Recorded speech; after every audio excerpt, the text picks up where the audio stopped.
제가 청년 시절 수련회, 여름 수련회 가서 저녁 식사 후에 잠시 친교하는 시간이 있었습니다. 보통 교회 수련회 하면 교회 청년들이 가는 것이 당연하지만 그 당시만 해도 친구를 데려온다든지 또는 친척들 중에도 사람들을 데리고 오는 일이 있습니다. 그러면 첫날이기 때문에 저녁 식사를 하고 서로 서먹서먹한 분위기가 있어서 함께 친교하는 이런 시간이 있습니다. 이제 사회자의 인도를 따라서 서로 마음을 열고 막 게임을 하면서 지금 자신에게 가장 절실한 것이 무엇인지를 표현하는, 말하는 시간이 있었습니다. 그때 한 청년, 자매가 난 멋진 남자친구라고 이야기했습니다. 몇 년 후에 어떤 모임에 갔다가 그 자매를 만났는데 그 자매 옆에는 푸른이 아니라 하얀 제복을 입은 아주 잘생긴 청년이 서 있었습니다. 짐작하건대 아마 해군 장교가 아닐까 이런 생각이 들었습니다. 그리고 이제 제가 목회자가 되고 목회를 하면서 한 7년 전쯤에 장신대 세미나가 있어서 거기에 갔더니 바로 그 자매가 남편과 함께 있습니다. 근데 그때 그 남편은 과거에 그 하얀 제복을 입고 있었던 멋진 사나이가 아니라 바로 제 신학교 동기였습니다. 세월이 흐르고 보니까 일이 그렇게 전개가 됐어요. 우리 사람들은 지금 현재 자신에게 가장 절실한 것을 찾아서 다닙니다. 그것만이 나에게 유일한 것이고 만족을 줄 수 있는 가장 절실한 것이라고 여기면서 말입니다. 뉴질랜드에 70이 다 된 할아버지가 있었습니다. 그의 꿈은 미국 유타주에 있는 버너빌에 가서 고속 자동차 경주 대회에 참여하는 것입니다. 시속 200마일, 약 322km를 넘게 달려보는 것이 그의 꿈이었습니다. 그런데 문제는 자신의 나이만큼 낡고 낡아서 계속해서 수리해왔고 앞으로도 수리해야 할 1920년산 구형 오토바이를 고집하고 있다는 것입니다. 끊임없이 지금은 보물상에 갖다 줘도 시원치 않을 그 인디언 오토바이를 개조하면서 계속해서 이 할아버지는 그 꿈을 가지고 있습니다. 이 동네 할아버지를 잘 따르는 꼬마가 있는데 그 꼬마에게 이렇게 말합니다. 때로는 평생을 사는 것보다 5분을 빨리 달리는 것이 더 중요할 때가 있단다. 이제 이 할아버지는 협심증으로 한번 쓰러졌다가 일어났습니다. 자신의 삶이 얼마 남지 않았다는 것을 감지하면서 더욱더 꿈을 향해 재촉하기 시작합니다. 이 꼬마가 걱정스럽게 할아버지를 쳐다보고 있을 때 또다시 이 꼬마에게 할아버지가 이런 말을 합니다. 가고 싶을 때 가지 않으면 가려고 할 때에는 갈 수가 없단다. 그리고 너의 꿈을 내가 따르지 않는다면 너는 식물이나 다름없어. 이제 그는 경비를 아끼기 위해서 배를 타고 뱃삭 대신에 요리를 합니다. 또 차 트렁크 거기에 숨어 들어가서 그 뒷좌석에서 그는 계속해서 꿈을 이루기 위해 달려갑니다. 그러면서도 여러 사람들의 도움을 받아 마침내 미국의 그 유타주의 경기장에 도착을 했어요. 그런데 막상 경기장에 들어갔더니 당신은 사전 선수 등록을 하지 않았기 때문에 경기에 출전할 수 없습니다. 이런 통보를 받았어요. 하지만 내가 이 자리에 오기 위해서 지구의 반바퀴를 나는 돌아서 왔다고 하는 할아버지의 그 열정적인 이야기를 들으면서 주변 사람들이 막 도와줘서 마침내 꿈에도 그리던 그 경주장에서 그는 오토바이를 타고 달리기 시작했습니다. 드디어 그가 달렸을 때에 그의 꿈을 이루었습니다. 그 넓은 경주장을 달리고 꼬링했을 때, 그때 그가 세운 기록이 1000cc급 이하의 오토바이를 타고 달렸는데 시속 201.85마일, 약 325km로 달린 것입니다. 2005년에 개봉한 영화 세상에서 가장 빠른 인디언의 줄거리입니다. 여러분, 이것은 실화입니다. 그가 1967년 68세의 나이로 버너빌에서 세운 이 기록은 아직도 깨지지 않는 신화로 남아있다고 합니다. 이 버트멀로 할아버지가 세운 기록은 여전히 깨지지 않고 있는 것입니다. 그는 마침내 가장 절실한 것, 그가 진정으로 찾고 싶어 하는 것, 바로 그것을 찾았습니다. 우리에게 주신 오늘 본문 말씀 6장 14절 하반절을 보십시오. 찾은 자의 선포가 나옵니다. 그러나 내게는 우리 주 예수 그리스도의 십자가 외에 결코 자랑할 것이 없으니. 바울이 갈라디아 지역에 가서 예수 그리스도의 복음을 증거하였고, 이제 갈라디아 지역의 교우들은 바울을 통해서 하나님의 기쁜 소식을 들었습니다. 얼마 후에 바울이 그 지역을 떠나가게 되었는데, 교회 순회 전도단이라고 하는 사람들이 갈라디아 교회에 와가지고 여러 가지 잘못된 가르침을 전파하기 시작했습니다.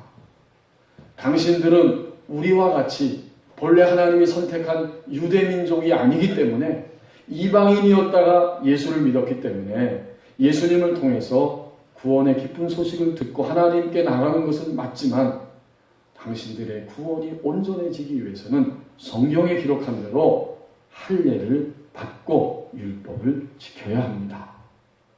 이 순회 전도자들이 돌아다니면서 이런 이야기를 하니까 이방인이었다가 예수를 믿은 사람들 중에 그 말이 아주 설득력 있게 들려지는 겁니다. 아, 그렇겠다. 정말 우리는 그래야만 구원이 온전해지겠다 싶습니다. 그래서 여러 사람들이 그 유혹에 넘어지기 시작합니다.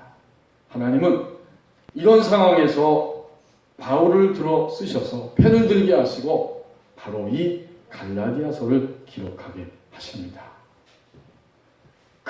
사람들은 육체의 모양을 자랑하고 육체의 모양 내는 것을 자신들의 방편으로 삼고 있다. 이것이 6장 14절 앞부분까지의 이야기라면, 하나님은 바울의 입을 통해서 단호하게 말합니다. 그러나 내게는 우리 주 예수 그리스도의 십자가 외에는 결코 자랑할 것이 없습니다. 아멘. 오늘 바울의 이 고백은 바울 자신의 고백이면서 또한 그리스도를 믿고 하나님의 백성이 되고 세상에서 유일한 것을 찾은 자의 모든 하나님의 백성들의 공통된 그러한 선포입니다. 만약 우리가 찾았다면 오늘 바울과 같이 함께 찾은 자의 고백을 사람들 앞에 선포할 것입니다. 내게는 그렇지만 세상은 여전히 모양 내는 것에 집중되어 있고, 사람들은 육체의 모양에 집중하여서 그것을 자랑하고 싶어하며 살지만, 그러나 내게는 오직 우리 주 예수 그리스도의 십자가 외에는 결코 자랑할 것이 없습니다. 이것이 바로 찾은 자의 선포입니다. 이제 14절 하반절을 보십시오. 그렇다면 좀 더 구체적으로 누가 진정으로 유일한 것을 찾은 자입니까? 14절 하반절에 그리스도로 말미암아 세상이 나를 대하여 십자가에 못 박히고 내가 또한 세상을 대하여 그러하니라. 이것은 찾은 자의 실제적인 살아가는 모습이 이렇다는 겁니다. 예수 그리스도 때문에 내가 세상에 대하여 못 박히고 세상도 또한 나에 대해서 못이 박혀 있다. 이게 도대체 무슨 이야기일까요? 이걸 좀 더 쉽게 표현하면 이러한 이야기입니다. 그리스도로 말미암아 나는 세상을 버렸고 세상도 나를 버렸다. 좀 더 이해가 쉽죠? 예수님 때문에 세상도 나를 버리고 나도 세상을 버렸습니다. 예수님 때문에. 이 예수님은 그러면 어떤 분으로 우리에게 다가오십니까? 오늘 14절 상반절 앞부분에 보면 예수님을 두 가지로 우리에게 표현해 줍니다. 우리 주 예수 그리스도. 우리의 주권자 되시는, 주인 되시는 예수님입니다. 지금 이런 고백을 하고 있는 바울은 예수님이야말로 하늘과 땅의 모든 세력들 가운데 가장 최고의 유일한 세력을 가진 주권자입니다. 그래서 우리의 주라고 표현합니다. 그리고 우리의 주 되시는, 주권자 되시는 예수님은 어떤 분이셨는가? 바로 예수 그리스도가 되십니다. 구원자라는 거죠. 구원자. 예수란 말이 구원이라는 의미이고 그리스도가 바로 하나님의 기름 부으심을 받고 하나님의 일을 위해 이 땅에 오신 그러한 메시아라고 하는 의미입니다. 인간의 구원을 위하여 하나님의 보내심을 받아 인간의 구원을 완성하신 분이 바로 예수 그리스도이십니다. 그런 거로 주권자이시면서 또 구원자이신 예수님, 바로 이 예수 그리스도로 말미암아 세상은 나를 버렸고 나도 세상을 버렸습니다. 이것이 바로 찾은 자의 모습입니다. 누가 진정으로 유인하는 것을 찾은 자인가? 이러한 모습을 가지고 하루하루 살아가는 자라고 말씀합니다.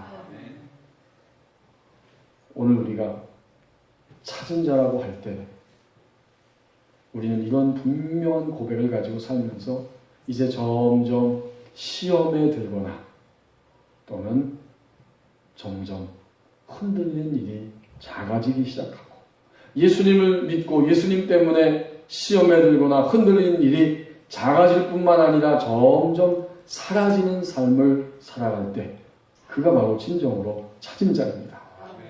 여기서 세상은 무엇일까요? 세상은 하나님을 대적하고 하나님과 반대 방향으로 가는 세력들, 그 문화, 그것이 바로 세상입니다. 요즘 우리가 익히 알고 있는 것처럼 세상은 동성애도 괜찮은 방법 중에 하나다. 동성애는 하나의 문화현상이다. 동성애를 하고 같은 성끼리 결혼해도 그것은 인간이 지구촌에 살면서 하나의 방편이고 즐길 만한 일들이다. 이것이 바로 세상입니다. 누가 찾은 자입니까? 그는 이제 자신에게 오는 모든 일과 사건들 속에서 더 이상 휘청거리고 흔들리면서 시험 속으로 떨어지지 아니하고 이것도 오히려 하나님이 나의 믿음을 온전하게 하시고 하나님이 진정한 사랑의 하나님이심을 알게 하시려는 더 온전하신 하나님의 손길이라고 분명히 깨닫고 붙잡습니다. 더 이상 흔들리지 않고 시험에 빠지는 횟수가 점점 적어지고 마침내 그것이 사라져갈 때에 그가 바로 찾은 자의 모습으로 살아가는 자입니다. 찾았기 때문에 그는 14절 하반절에 고백을 할 수 있는 거예요. 그리스도로 말미암아 세상이 나를 대하여 십자가에 못 박히고 내가 또한 세상을 대하여 그러하니라. 세상에서 도피하자는 이야기가 아니지 않습니까? 그리스도인은 결코 세상에서 도피하는 자들은 아닙니다. 최근에 제가 서울의 송파구 강남 지역에 다니는 어떤 집사님을 만났는데 그분이 이런 이야기를 하는 거 들었습니다. 그 교회는 강남에서 이름만 되면 알만한 큰 교회입니다. 담임 목사님이 이제 올 말에 은퇴를 하시는데 미리 다 준비를 해가지고 후임 목사님을 정했고 청빙을 했습니다. 요즘은 주일 낮 강단과 수요 예배를 담임 목사님이 한 주 하시고 그 다음 주에는 후임 목사님이 또 설교를 한다는 거예요. 이 준비가 다 끝났어요. 그런데 이 목사님 은퇴하시기 전에 교회 권사님들을 다 불러서 이야기하시기를, 이제 우리 교회는 젊은 분들이 자꾸 일어나고 집사님들도 많이 있으니까 앞으로 권사님들은 성가대에 봉사하지 말고 다른 곳을 봉사하고 그렇게 하십시다. 권사님들이 뭐라고 그랬겠어요? 네 했죠. 다 그렇게 대답하고 결의를 했습니다. 근데 최근에 권사님 중에 숫자가 얼마 되는지 모르지만 여러 명이 집단적으로 달려가서 후임 담임 목사님에게, 목사님 우리도 다시 성가대 서게 해주세요, 그랬다는 거예요. 여러분 어떻게 생각하십니까? 하루 이틀 신앙생활 하신 분들도 아니고 교회에서 항전직으로 하나님 앞에 직분까지 받은 권사님들이 성가대가 하고 싶어서 다시 후임 담임 목사님한테 찾아가서 이제 그분이 실세라고 생각했는지 가서 성가대 다시 하게 해주세요. 누가 찾은 자입니까? 찾은 자는 더 이상 자신의 욕망과 판단과 느낌과 지식에 의해서 움직이지 않습니다. 찾은 자는 결코 자신의 욕망에 시달리고 자신의 판단과 감정에 흔들리면서 살아가지 않습니다. 점점 이렇게 되어집니다. 제가 한 10년 전에 어떤 목사님 설교를 듣는데, 설교 중에 그 목사님이 딸을 키우는 이야기를 하시면서, 제가 우리 딸을 키울 때는 참 힘들었습니다. 어릴 때부터 손을 잡고 다녔고, 이제 중학생, 고등학생 되고 청년, 대학생 될 때까지 항상 딸을 마중 나갔습니다. 시절이 험하니까 학교를 오고 갈 때 어떻게 될까? 대학생 될 때도 버스 타는 곳에 마중 나가서 밤에 오는 아이를 데리고 왔습니다. 그러나 이제 결혼을 시켜서 내보내고 나니까 제 마음이 몹시 편합니다. 이 말은 어떤 속뜻이 들어있다고 생각하십니까? 이제 딸이 더 이상 나하고 관계없다, 부녀지간의 인연은 끝났다, 그런 말이 아니잖아요. 여전히 가족이고 자녀이고 아버지이고 한평생 동안 한 가족으로 이 땅에 살아가지만, 그러나 이제 딸이 독립해서 결혼하고 한 가정을 이루었기 때문에 딸을 내려놓았다 하는 의미입니다. 나보다 더 잘 챙기고 나보다 더 신경 쓸 남편 사이가 있으니까 나는 안심이다. 그래서 딸을 독립한 가정으로 내려놓았다, 그런 말입니다. 여러분, 우리 그리스도인들은 세상을 도피하거나 떠나서도 안 되고 떠날 수도 없고 떠나지 않습니다. 세상 안에 살아가지만 이제는 점점 그리스도 안에서 세상을 내려놓는 사람이 되어집니다. 찾은 자는 세상에 살아가면서 세상의 모든 다가오는 우리의 일들 때문에 휘청거리거나 시험에 빠져서 그렇게 넘어지는 횟수가 작아지고 점점 그것이 사라지는 자입니다. 세상 속에 있으면서도 세상에 속하지 않은 자로 그렇게 인생을 살아가는 이런 구체적인 모습이 나타날 때 그는 드디어 찾은 자가 되어집니다.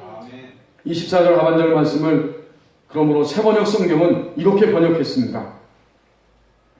그리스도로 말미암아 내 쪽에서 보면 세상이 죽었고 세상 쪽에서 보면 내가 죽었습니다. 명확한 의미입니다. 주권자이시고 구원자이신 예수님 때문에 세상 쪽에서 보면 내가 죽었고 내 쪽에서 보면 세상이 죽었습니다. 더 이상 혼란과 분열과 또 통합되어서 섞여지는 혼합주의가 아니라 이제는 세상에 발을 딛고 살되 세상을 점점 내려놓고 하나님과 반대 방향으로 가고 하나님을 대적하는 세상에 살면서도 속하지 않은 자로 이 땅에 살아갑니다. 이제 15절 말씀을 함께 보십시다. 찾은 자는 매일 새로 지으심을 받는다고 말씀합니다. 할례나 무할례가 아무것도 아니거든 오직 새로 지으심을 받는 것만이 중요하니라. 아이들이 성장하는 것을 보면 굉장히 신기하죠. 우리 버거니 교회도 제가 왔을 때 유치부였던 아이들이 아동부, 또 중고등부, 청년부가 되고, 또 제가 중간에 본 우리 청년들 가운데는 결혼해서 가정을 이루어 나간 청년이 있고, 그뿐만 아니라 자녀를 출산해서 엄마가 된 이러한 청년들도 있습니다. 이 자리에 계신 우리 어르신들은 우리의 아이들이 얼마나 빠르게 성장하고 변했는지를 눈으로 생생하게 목도하셨을 것입니다. 여러분, 육적 생명은 아주 분명하고 빠릅니다. 눈에 뚜렷합니다. 아이가 자라는 것이 확확 보입니다. 이게 바로 육적 생명의 모습이죠. 그렇다면, 그런데 하나님을 믿고 살아가는 우리의 믿음의 생명, 곧 신앙의 생명, 좀 더 분명하게 표현하면 우리의 영적 생명은 왜 이렇게 변화가 느리고 왜 이렇게 새로 지으심 받는 속도가 빠르지 않은지 정말 상당히 안타깝습니다. 우리가 진정으로 유일한 것을 찾은 자라면 오늘 15절 하반절에서 분명히 말합니다. 오직 새로 지으심을 받는 것만이 중요하니라. 그 앞에도 이야기하죠. 할례나 무할례는 아무것도 아니로되. 사람들이 육체의 모양을 내고 육체를 자랑하고 싶고 육체를 그렇게 드러내는 것은 결국에는 시간이 가면 다 사라질 것이기 때문에 영원한 가치는 없다, 그 말입니다. 오직 중요한 것은 매일 새로 지으심을 받는 것이다.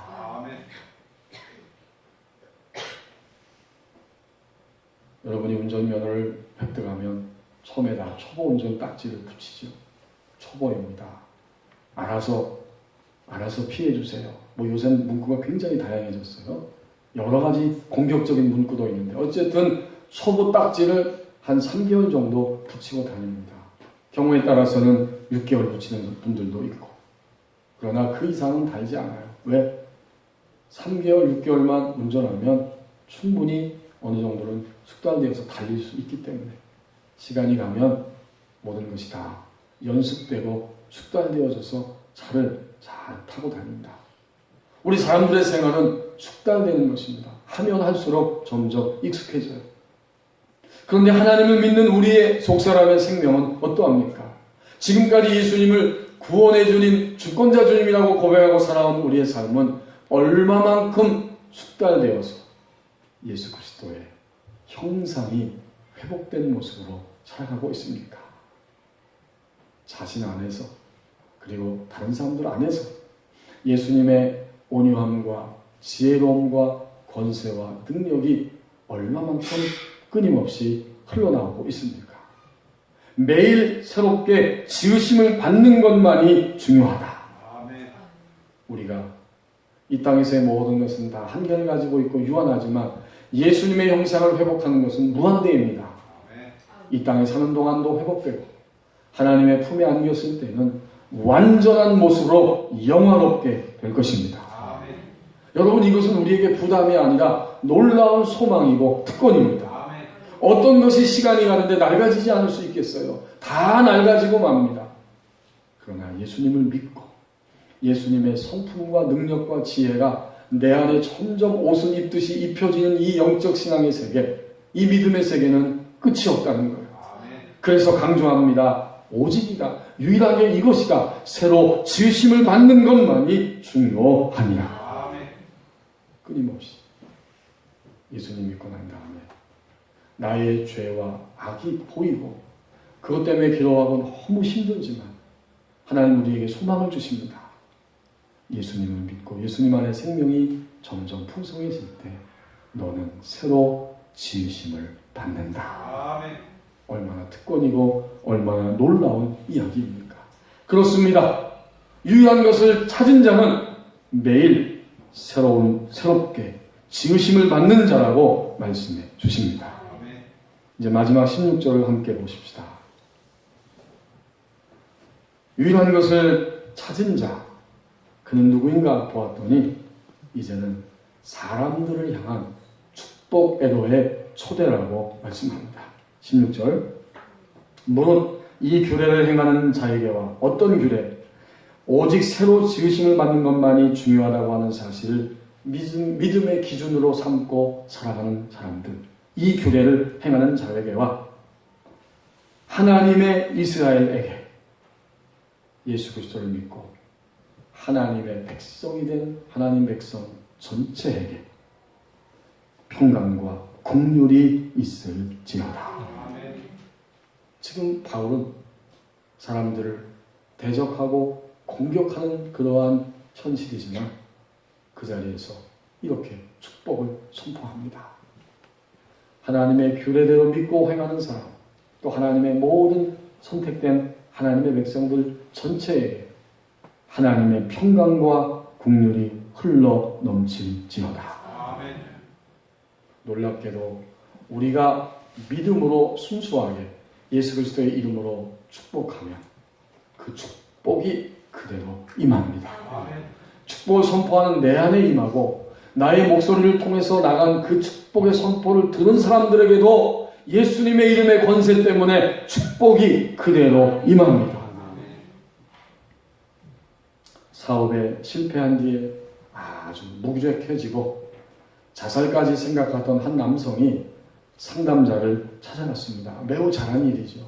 상담자를 찾아가서 자신의 이야기를 합니다. 나는 실패자일 뿐이다. 나의 인생은 이렇게 참담하다. 열심히 노력하고 땀을 흘렸지만 나에게 온 결과가 너무나 참담하기 때문에 나는 더 이상 어떤 것도 할 수 없다. 이런 마음으로 상담자를 찾아가서 이야기했습니다. 그러나 그는 마음이 워낙 닫혀 있고 충격을 받아 있기 때문에 상담자가 여러 번 이야기를 해도 그 말을 듣지 않아요. 오히려 당신 돈 받고 상담하는 사람이지 무슨 이야기 하나 보자 하고 이렇게 지켜보자는 눈초리로 상담자를 끊임없이 바라봅니다. 더 이상 대답도 하지 않습니다. 나의 인생은 다만 실패자다. 그 말만을 되뇌입니다. 이제 이 상담자가 여러 날 상담해도 계속 제자리를 맴도니까 하루는 안타까워서 이렇게 그 남성을 향해 이야기했습니다.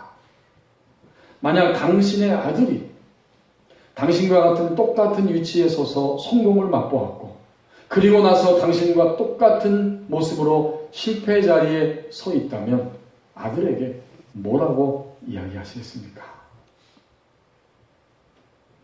그동안 입을 굳게 다물고 있던 이 남성이 입을 열어서 대답하기를 칭찬해 주겠습니다. 열심히 살았다고. 그 말을 들은 상담자는 즉시로 대답했습니다. 당신의 아들에 대해서는 그렇게 말할 수 있으면서 그렇게 인정해 줄 수 있으면서 왜 당신 자신에 대해서는 이토록 가혹하십니까? 이제부터는 당신 자신을 칭찬하십시오. 당신은 열심히 정말 살았고 최선을 다해서 달려왔는데 잠시 부딪히고 넘어져서 아파할 뿐입니다. 당신은 정말 열심히 살아왔습니다. 상담자의 그 말을 들으면서 이 남성의 눈이 반짝이게 되었고 그리고 그는 상담실을 나갔다고 이야기합니다.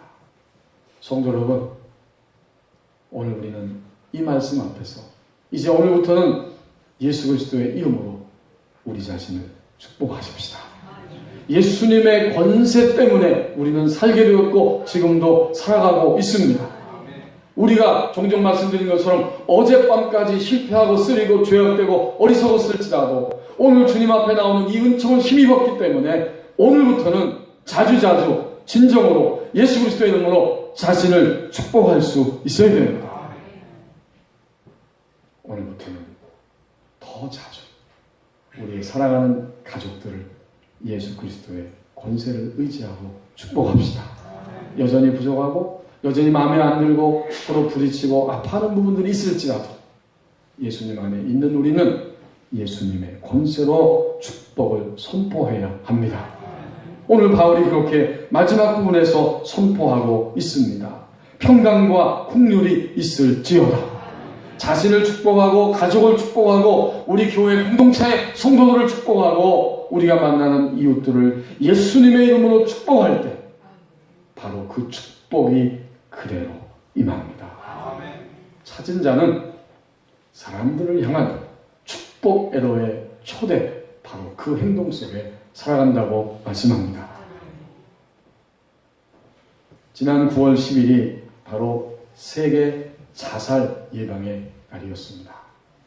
OECD 국가 중에 불행스럽게도 우리 대한민국은 여전히 자살률이 세계 최고라고 합니다. 2013년에 통계가 나와 있는데 그 한 해 동안에 14,427명이 자살을 했답니다. 이것은 매일같이 40명이 자살한 것이고 36분마다 한 명씩 자살했다는 이야기입니다. 자살하는 사람은 누가 뭐라고 해도 지금 당장 절실한 것을 찾다가 절망한 것입니다. 내게 지금 가장 필요하고 절실한 것은 아무 데서도 찾을 수 없다. 이것보다는 죽음이 낫기 때문에 나는 죽노라 하고 자살하는 거예요.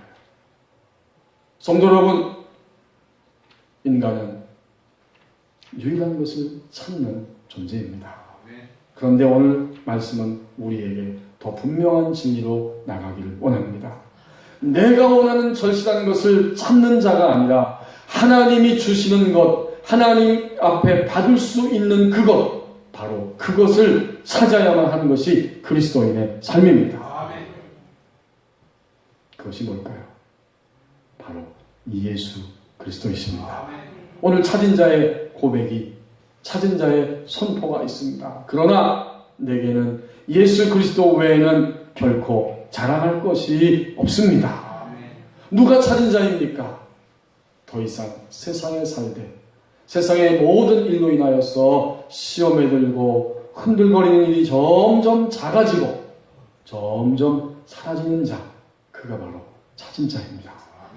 만일 그가 찾은 자라면 매일 새로 지으심을 받는다고 말씀합니다. 만일 그가 진정으로 찾은 자라면 그는 사람들을 향한 축복 애로의 선포 속에 살아간다고 말씀해 주십니다. 기도하겠습니다. 오 주님, 우리가 오늘 가장 절실하고 유일한 것을 여전히 찾고 있습니다. 내가 원하는 유일한 것을 찾았을지라도 우리에게는 거기서 멈춰지는 것이 아니라 진정으로 찾아야만 하는 유일한 것이 있습니다. 바로 예수 그리스도이십니다. 이제 우리는 그러나 내게는 예수 그리스도의 십자가 외에는 결코 자랑할 것이 없습니다.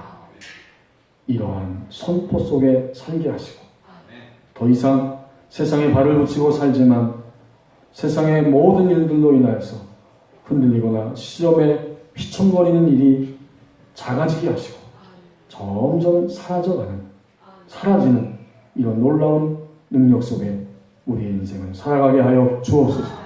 매일매일 예수님의 형상을 회복하는 새로 지으심을 받는 자입니다. 사람들을 축복애로 초대하는 자입니다.